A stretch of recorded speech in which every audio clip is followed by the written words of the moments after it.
नमस्कार। इस वीडियो में हम बात करने वाले हैं और आपको पूरी और सही जानकारी देने वाले हैं मॉक्सिकेम 250 कैप्सूल के बारे में। इस कैप्सूल के बारे में आज हम जानेंगे कि इसको कैसे लेना होता है, कब लेना चाहिए, कौन सी बीमारी में ये दिया जाता है, ये कैप्सूल शरीर में किस प्रकार से काम करता है, इस कैप्सूल को लेने से क्या फ़ायदे होते हैं, इसको यूज़ करने का सही तरीका क्या होता है, इसे कब कैसे कितनी मात्रा में लिया जाता है, इसे लेने के बाद कौन से नुकसान यानी कौन से साइड इफेक्ट देखने को मिल सकते हैं। तो भाई इस कैप्सूल में कितना है दम, क्या है कम, सब बताएंगे हम। आइए वीडियो को शुरू कर लेते हैं। तो आइए सबसे पहले इस कैप्सूल के बारे में आपको बहुत ही जरूरी जानकारी दे देते हैं कि इस कैप्सूल को लेने से पहले अगर आप पेनिसिलिन या पेनिसिलिन के प्रकार की किसी भी दवा से एलर्जिक हैं तो अपने डॉक्टर को पहले से बता दें, या आपकी किसी भी प्रकार की पहले से दवाई चल रही है या लीवर किडनी की कोई बीमारी है आपको पहले से, तो भी अपने डॉक्टर को बता दें इस कैप्सूल को लेने से पहले। महिलाएं इसको लेने जा रही हैं, वो महिलाएं गर्भवती हैं या बच्चों को स्तनपान कराती हैं, तो ऐसी महिलाएं भी इस कैप्सूल का सेवन करने से पहले अपनी परेशानी के बारे में डॉक्टर को अवश्य बता दें। आइए अब बात कर लेते हैं कि कौन सी समस्या होने पर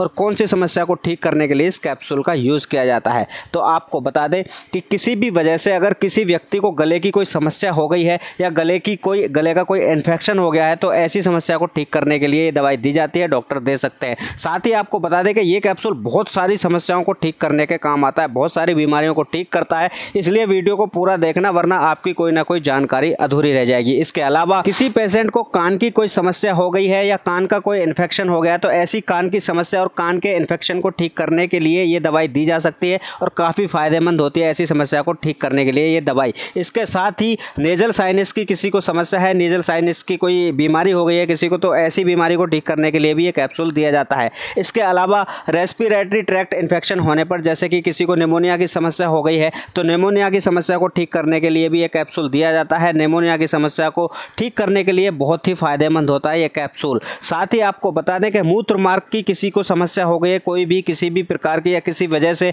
मूत्र मार्ग का इन्फेक्शन हो गया है किसी को, तो ऐसी समस्या को ठीक करने के लिए भी काफ़ी फायदेमंद होता है ये कैप्सूल। ऐसी समस्या को ठीक करने के लिए डॉक्टर द्वारा दिया जा सकता है। किसी व्यक्ति को, किसी पेशेंट को स्किन की कोई समस्या हो गई है या किसी को स्किन का कोई इन्फेक्शन हो गया है तो ऐसी स्किन की समस्या और स्किन के इन्फेक्शन को ठीक करने के लिए दवाई दी जा सकती है। स्किन की समस्या और स्किन के इन्फेक्शन को ठीक करने के लिए भी काफ़ी बेहतरीन होती है ये दवाई।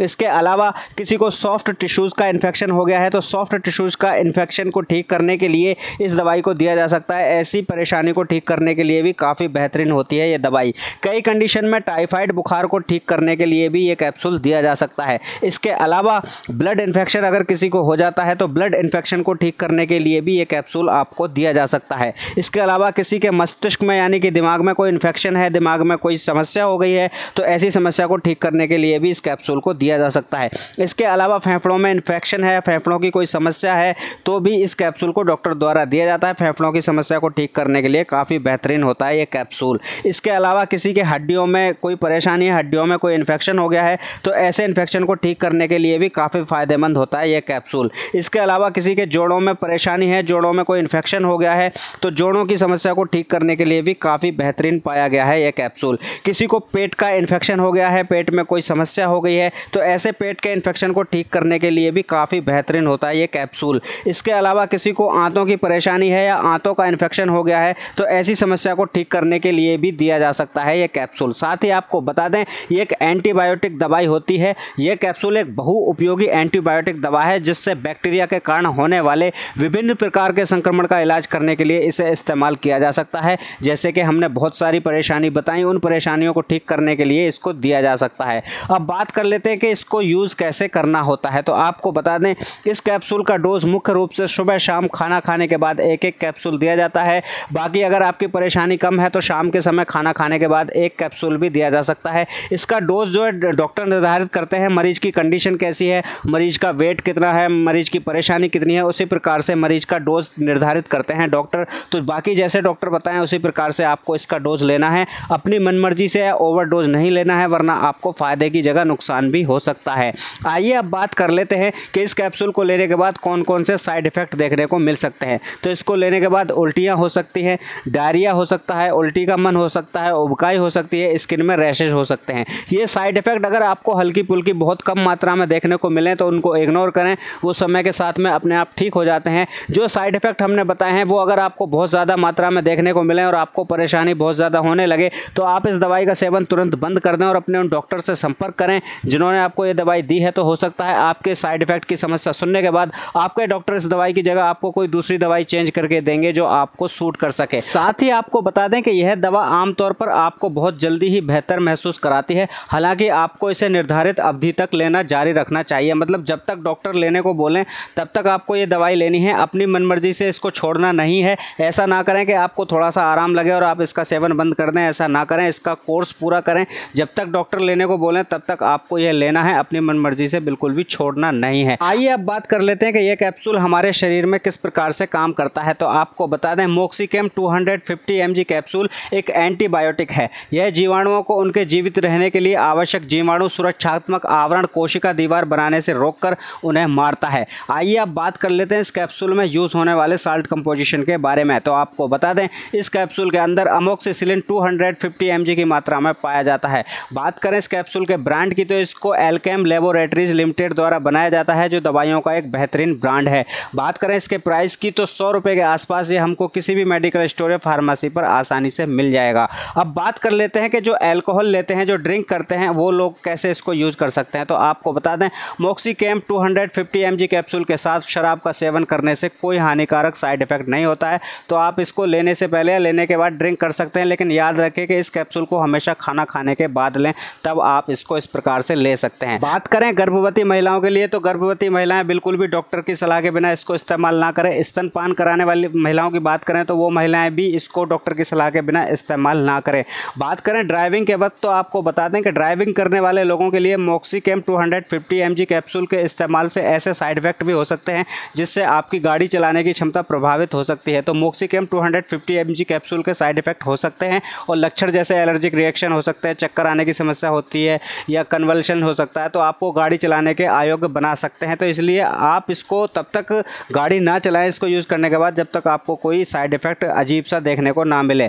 अब बात करें किडनी के लिए, तो किडनी लीवर के पेशेंट भी इसको डॉक्टर की सलाह के बिना इस्तेमाल ना करें, वरना आपको दिक्कत हो सकती है। साथ ही आपको बता दें, मॉक्सिकेम 250 mg कैप्सूल का उपयोग बैक्टीरिया के कारण होने वाले संक्रमण के इलाज के लिए भी किया जाता है। इसके साथ में अगर किसी के पेट में छाले हो जाते हैं, जिन्हें पेप्टिक अल्सर कहते हैं, तो पेप्टिक अल्सर की समस्या को ठीक करने के लिए भी इस कैप्सूल को यूज़ किया जा सकता है, डॉक्टर दे सकते हैं। भले ही आप बेहतर महसूस करना शुरू कर दें, तो भी निर्धारित कोर्स को ख़त्म करें। जब तक डॉक्टर बोलें तब तक इसको यूज़ करें। समय से पहले बंद करने पर इन्फेक्शन फिर से वापस आ सकता है और फिर से इलाज करना भी मुश्किल हो सकता है। दस्त हो सकता है इसको लेने के बाद, जो कि एक दुष्प्रभाव की तरह हो सकता है। मॉक्सिकेम 250 mg कैप्सूल के साथ प्रोबायोटिक्स लेने से मदद मिल सकती है। अपने डॉक्टर से बात करें। यदि मल में खून आ रहा है या पेट में ऐंठन महसूस हो रही है तो डॉक्टर से मिलें। अगर आपको खुजली वाले चकत्ते इसको लेने के बाद होते हैं, चेहरे, गले या जीभ में सूजन देखने को मिलती है या सांस लेने में तकलीफ होती है, तो इस दवा का सेवन बंद कर दें और तुरंत अपने डॉक्टर्स को सूचित करें। आइए अब बात कर लेते हैं कि ये कैप्सूल अगर आपको मार्केट में नहीं मिलता है तो आप इसकी जगह पर कौन सा कैप्सूल परचेज करके इस्तेमाल कर सकते हैं। तो आपको बता दें, इस कैप्सूल की जगह पर आप मॉक्स 250 mg कैप्सूल परचेज करके इस्तेमाल कर सकते हैं। सेम यही काम करेगा और ये भी काफ़ी अच्छा कैप्सूल होता है। ये भी अगर आपको मार्केट में नहीं मिलता है तो इसकी जगह पर आप नोवा मॉक्स 250 mg कैप्सूल परचेज करके इस्तेमाल कर सकते हैं। ये भी अगर आपको मार्केट में नहीं मिलता है तो सिप मॉक्स 250 mg कैप्सूल भी परचेज करके इस्तेमाल कर सकते हैं। ये कैप्सूल भी अगर आपको मार्केट में नहीं मिलता है तो Wymox 250 mg capsule purchase करके इस्तेमाल कर सकते हैं। ये कैप्सूल भी अगर आपको मार्केट में नहीं मिलता है तो इसकी जगह पर लैब मॉक्स 250 mg कैप्सूल परचेज करके इस्तेमाल कर सकते हैं। ये भी अगर आपको मार्केट में नहीं मिलता है तो इसकी जगह पर सैगो मॉक्स 250 mg कैप्सूल परचेज करके इस्तेमाल कर सकते हैं। ये कैप्सूल भी अगर आपको मार्केट में नहीं मिलता है तो विमोक्सिट 250 mg कैप्सूल परचेज करके इस्तेमाल कर सकते हैं। हमारे द्वारा दी गई मॉक्सिकेम 250 mg कैप्सूल की जानकारी आपको थोड़ी सी भी अच्छी लगी हो तो वीडियो को शेयर करें, लाइक करें और कमेंट करके हमें ज़रूर बताएं। आपको बता दें, इस दवाई की जानकारी देने के लिए हमने किसी कंपनी या ब्रांड से कोई प्रमोशन चार्ज या पैसा नहीं लिया है। हम अपने चैनल पर सभी प्रकार की दवाइयों की पूरी और सही जानकारी बिल्कुल फ्री में हिंदी में आपके लिए लेकर आते रहते हैं। अगर आप भी चाहते हैं सभी प्रकार की दवाइयों की पूरी और सही जानकारी बिल्कुल फ्री में हिंदी में पाना, तो भाई हमारे चैनल को सब्सक्राइब करके ज़रूर जाना। आपसे बहुत ही जल्दी मुलाकात होगी एक और नई दवाई की नई जानकारी के साथ। Thank you so much.